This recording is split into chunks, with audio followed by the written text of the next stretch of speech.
right, thank you very much. Thank you for having me on stage here for 20 minutes. It's going to be a very intense 20 minutes because I have a lot to say.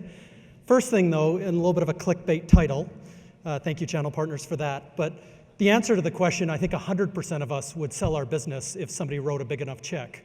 So when you ask the question though a different way, you get a more nuanced answer to this question. And when I started looking around, technology is the fastest growing industry in the world. It has been for a long time. Out of the $80 trillion that flows in the world, IT is about 5 trillion of that today and growing very quickly. So I actually looked at the 297 sub-industries in the United States. The number one is computers, internet publishing. Can anyone guess what the second fastest growing industry is? Beer. So I don't know if there's a correlation there. I've got my financial team on that, working some causation stuff, but I thought that was interesting. But if you look at the US economy, GDP growth is at 2.9%, very strong. We're reaching full employment, which is good news. The 2017 Tax Act, the budgets have been very strong for business, especially small business. We've seen some moderate tech increases. Most of it's been repatriation of dollars, stock buybacks. It hasn't gone into as much tech as we hoped, but it's still good news. For the first time in a decade, hardware spending is growing faster than GDP, which again is good news. This goes right from the device and PC all the way up through to the data center.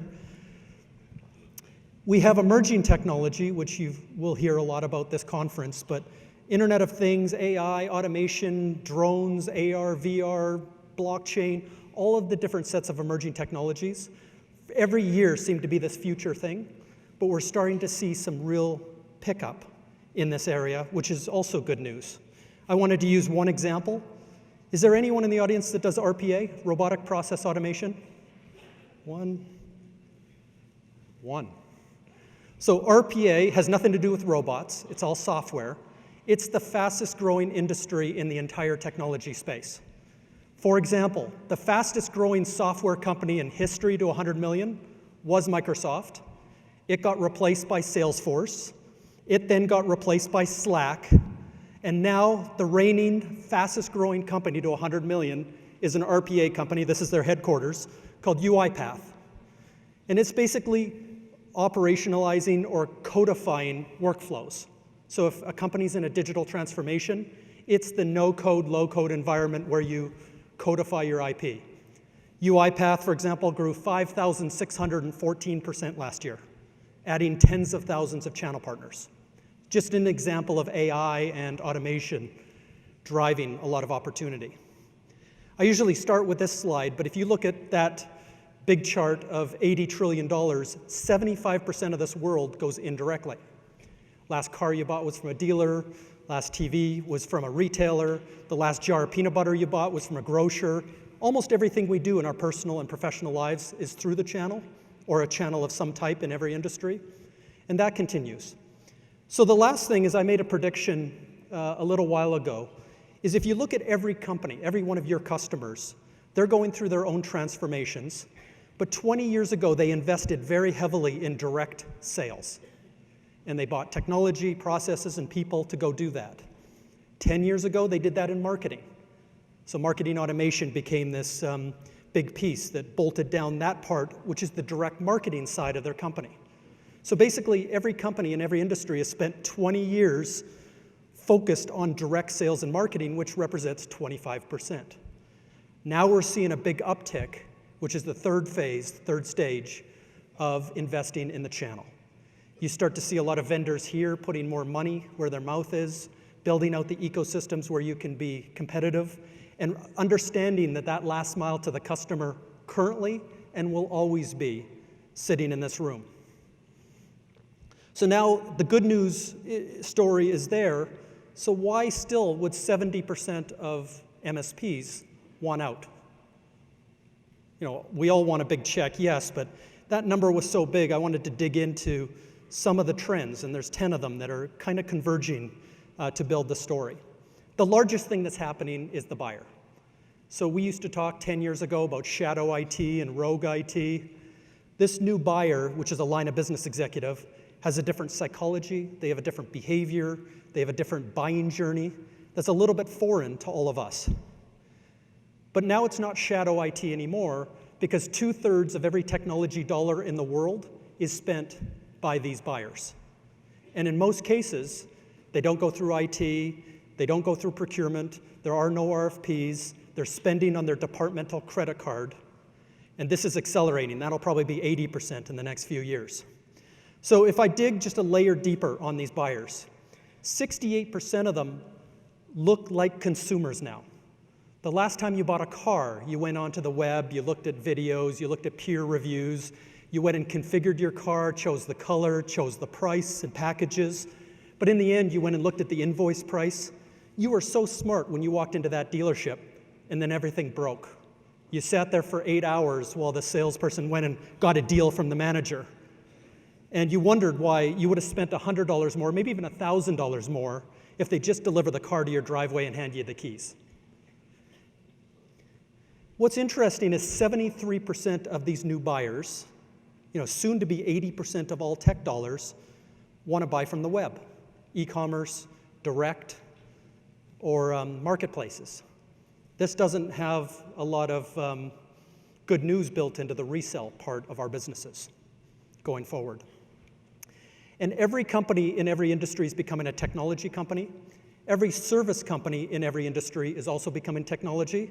What's interesting is these buyers are also becoming technology leaders. So just last year, late last year, we crossed the chasm where a VP of marketing, sales, operations, finance, HR, any of these lines of business, they're now spending 51% of their time on tech, which is interesting. Everything is flooding in. And when I went back to our car sales example, 80% of them, forget about cars for a second, are saying that their B2B technology purchases, the people that they're dealing with, the salespeople in your team, the vendor salespeople, aren't there with them. And they feel they've got this 8-hour problem, and it's not as clean as it could be in terms of their journey. So the second trend, which is directly related to that, is we're going through a bit of a renaissance in the channel as well. This is Larry in the white van. So I had shown this before, but we're down about 1/3 in the number of businesses around the world. We used to be at about 1 million, now we're at 600,000. Of the remaining 600,000, 40% of owner principals are looking to retire in the next 5 years. So of the 70%, that actually equates to over half of that number, which makes it start to make sense. And then 75% of the channel will be millennials at that same time. Start to think differently. Only a few years ago, we thought the millennials would be flooding into this room, and we'd have to double the size of this room to fit them all. But they're not exactly going into the same type of businesses. Also, late last year, we learned that the average profit margin now of MSPs is 17%. A quarter of MSPs around the world are losing money. A quarter are breaking even. A quarter are somewhere between 20 and 30. And then the top echelon, the top 25%, are still making 30 to 40% margins. But if you're the average MSP, there's about 50,000 MSPs as they define themselves who are now averaging pretty well break-even margins. This is not the panacea that it might have been 5, 10, especially 15 years ago. In terms of scale, 96% of these businesses are not able to grow past 10 people. So 8 is about the sweet spot and the average for those 50,000 firms. And this leads to the 70% that are maybe looking for an acquisition, M&A activity, or something, within that next 5 years. So what's interesting, and I spent last year at the Keynote talking about different types of channels that are coming in to the customer's journey. But this new line of business buyer will, on average, bring in 5 different partners into the deal. Remember, there's 3 parts of the deal. There's that 68% where they don't talk to anyone, which is the digital part of the deal, the transaction itself, and then everything's a subscription today. So the renewals and the retention of these customers becomes a whole other part of the journey.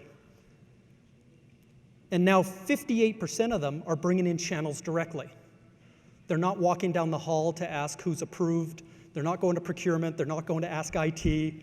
they're just bringing in people by themselves to build the projects, to build these digital transformations, to spend this 65% of dollars. They're going to choose which kind of channels they bring in themselves. The next major trend is every one of your customers, every customer pretty well in every industry, is moving their business into an as-a-service type of business. So, which is another fancier way to say subscription. And we've lived in subscription for decades, but it's very new to a lot of businesses. And it creates a lot of opportunity from a technology perspective, but it also creates a lot of change. So in our personal lives, you know, if we need a car, if we need a place to stay tonight, if we need our groceries delivered, if we need our car washed, I mean, there's an app for everything now. My iPhone is full. But in the business world, this is changing almost every business. So you can't think of anything more traditional than a forklift, you know, in terms of construction industry. But here's a forklift that doesn't charge by the hour, doesn't charge by the project. What does a forklift do? It only does one thing. It lifts stuff. It has an IoT device embedded, and it'll charge a customer based on weight. And so this allows this manufacturer to actually bill the customer and have their outcomes identical, and allows them to be more flexible in terms of how these are deployed, and allows the customer to get more data and innovate how they help their business. So here's an old-fashioned train, but instead of charging, you know, a city or a region by the day or by the mile, they take a revenue share of each ticket that a customer buys.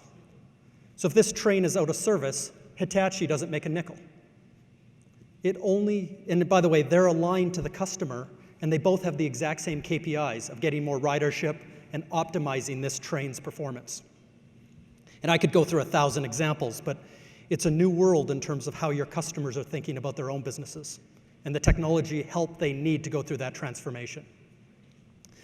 Then I talked about these different phases of buying that your customer's going through.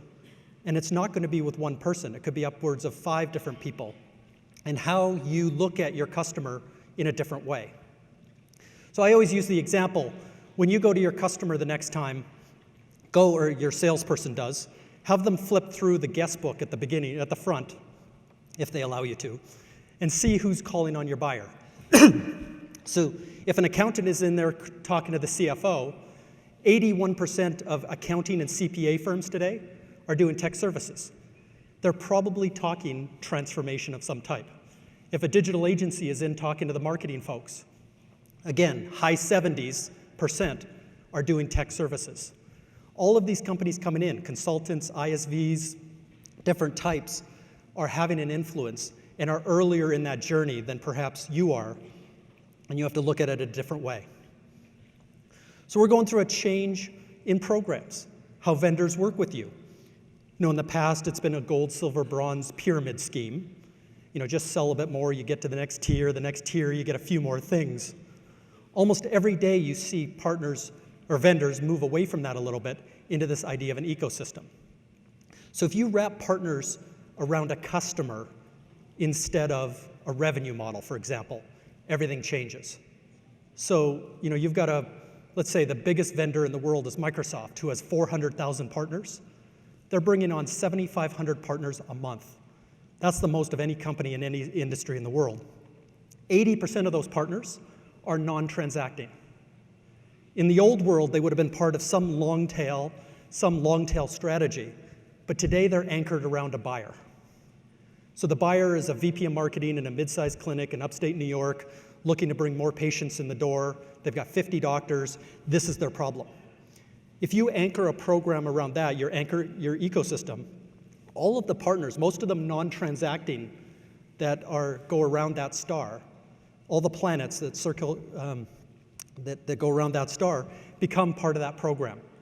The way you message, the way you deliver content, the way you enable all of those partners is much different in an ecosystem. The other thing in the cloud world is the average customer, all those lines of business, will buy 7 things. So it's not that they just buy from one vendor. They might start with Salesforce, NetSuite, Workday, Marketo, AWS, Google, whatever the first layer is of the cake. But they will go back and add security and compliance and business continuity and collaboration, a bunch of other layers of the cake. So you're not just competing now for the base layer, you're coming in and there's multiple parts of the conversation. And as partners, it used to be this partnering model where you look at a digital agency, for example, you partner up, go call on that CMO or VP of marketing. But today, it looks a lot like P2P to P to P to P. If they have 5 partners at the table throughout the journey, you have to look at how you align and sell with and through and to all of these different types of partners and bring your value to the table. So how they're doing this, and I wanted to use an example of the ecosystem number or multiplier. So I use Salesforce as an example. They'll get up on stage in front of 180,000 people at Dreamforce and say $4.14. For every dollar we get, you get $4.14. Here are the 17 ways that $4 is split up. It's ISVs, installation, integration, implementation, security, compliance. They'll list it all out. And then they'll show you the margin available to you in that world. And today it's somewhere between 40 and 75% for each of them. That's how they're running these ecosystems. We're starting to see a move to major marketplaces. Salesforce has the App Exchange, for example, but all the big vendors now have marketplaces that they're building that don't just wrap together the software, but the services, the consulting, all of the other pieces of it. Thank you. I'm dying. And this is accelerating this decline of resell that I talked about. It's meeting the buyer in terms of their preferences. So at Forrester, we predicted that 17% of all B2B purchases will be made via marketplace by 2023. Which is pretty impressive. This is not just tech. It's paper clips, it's forklifts, it's everything. It's a big, big number. Finally, we've got distribution, which is also going through a major transformation. All kinds of investments. You see a lot of consolidation, a lot of compression in terms of what they're doing. You've got, for example, ScanSource that went out and bought a Salesforce partner to get into this world, and they're changing their businesses to be successful in this new world as well. And then finally, I talked about this P2P to P2P idea, but it's really this gig economy. In this new world, especially with the millennials, 75% of millennials that are flooding in, do they look more like Uber drivers than they do partners? Nobody is there today as a single throat to choke. They're not there as a trusted advisor, but they fly into an opportunity, they do their piece of that $4.14, at 75% margin, and they fly out. The average, by the way, partner of Salesforce has a 6-month demand on their services that they can't fulfill. So in any major city, to find a good Salesforce certified person, you have to wait 6 months. It's a huge opportunity, large margin, and again, they're not doing the billing, they're not doing any ownership of the project. They're basically moving in and out of these opportunities. So with 30 seconds left, 3 quick takeaways. Look at your own company, but look at your buyer. Look at the customers you have today and the prospects you're working on, and try to figure out, are there pockets of other opportunity that are out there that you could go and add value to?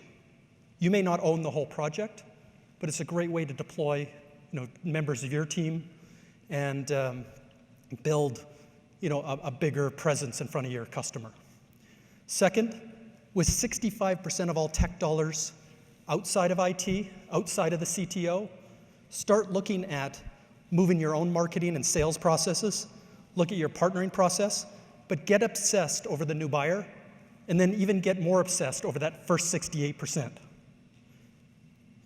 To do that, look at where you specialize, but get very detailed. Stop being a healthcare expert and start being a mid-sized clinic with 50 doctors in upstate New York trying to bring more patients in the door type of reseller. Once you do that, you can actually get first page on Google. You declare yourself to your vendors so they work with you in that constellation. That's not only where you are. You might be in 10, 20, 30, 50, 100 places. But there's 35 million opportunities to go and declare at that level. I talked about codifying, maybe RPA, maybe not, but codify your intellectual property. Things that you know how to do at that last mile. You don't have to hire developers, you don't have to bring in data scientists, no code, low code environments. Again, Salesforce, they have something called lightning bolts that you can do this. You know, a company like Accenture now has about 1,000 different software companies inside. None of these are software companies that will compete with any big software company. When you hit install, it's basically just a lead for them to come in and do the services to connect the dots. And then the final piece, probably the most important, is it's your brand. It's not the companies that you represent. It's not having logos on a white van.